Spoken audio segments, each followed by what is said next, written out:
When you dance the dance of another, you make yourself in the image of its creator.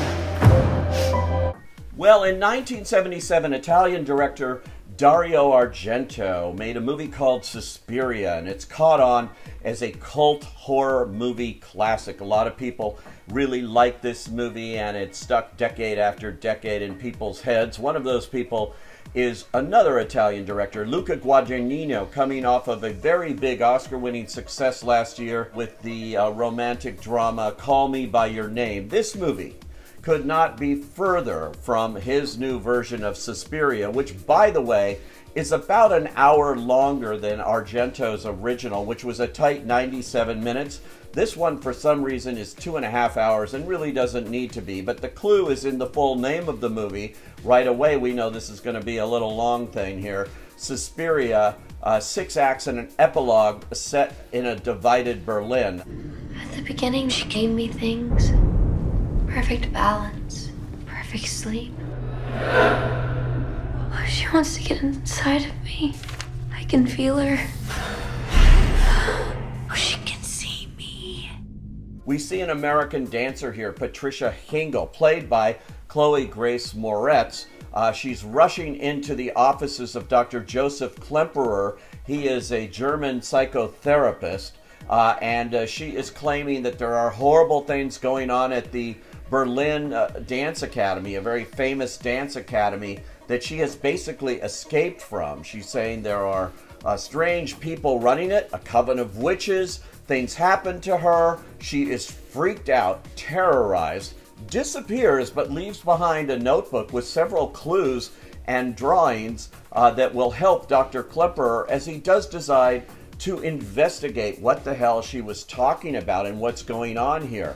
As the movie rolls along, another American dancer comes in here and takes over the lead role, and that would be played by Dakota Johnson. She here is playing Susie Banyan, and she has really no dance experience, no real reason to be in a world-class dance troupe, but there she is auditioning, and they like what they see. She picks up on the ridiculous modern dance styles that this place specializes in. It's a lot of jumping up and down and craziness that you're going to break every bone in your body, and there are a lot of body bones being broken in this movie. A lot of gross, violent scenes that happen here. This is a horror movie, folks, kind of in the Rosemary's Baby vein, though. It takes a little while to get into the real terror of it all. I wasn't sure what was going on or what the reasons were during a lot of this movie, which is, as I say, kind of dragged out, but it is indeed a very wild ride for part of it. I was never bored, I gotta say that. I was never bored in this movie, but I was perplexed a lot, and of course it all leads up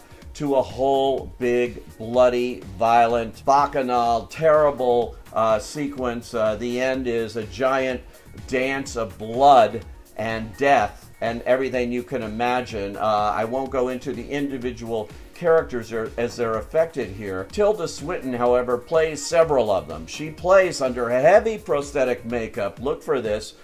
Dr. Klemperer. That is actually Tilda Swinton, even though there's another actor credited for playing that role. Don't kid yourself. She's having a hell of a time here in this movie, playing several roles. The main role she plays is the leader of the academy, and that would be Madame Blank. She takes the Dakota Johnson character under her wing, by the way. There is another major kind of dance instructor here. That would be Miss Tanner, played by Angela Winkler. They're all part of this very clearly witches' coven, and what they've done here and what they are disguised as a dance company is really a recipe for a hell on earth.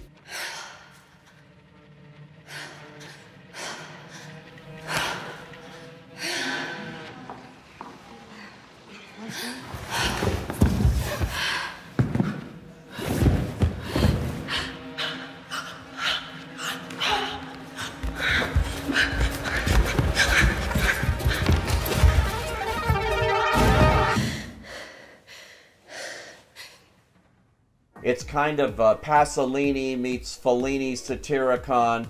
meets any number of movies that are gross to watch, but entertaining in the genre of horror. And after all, come on, it's October. This is Halloween. This is where we get these kind of movies, but this is definitely not your typical horror movie. It's more in the art vein. Guadagnino has got it all on screen. It's beautifully made. I really like the score by Radiohead's Tom York. It's very different from the original score of the original Suspiria, but it does the trick here.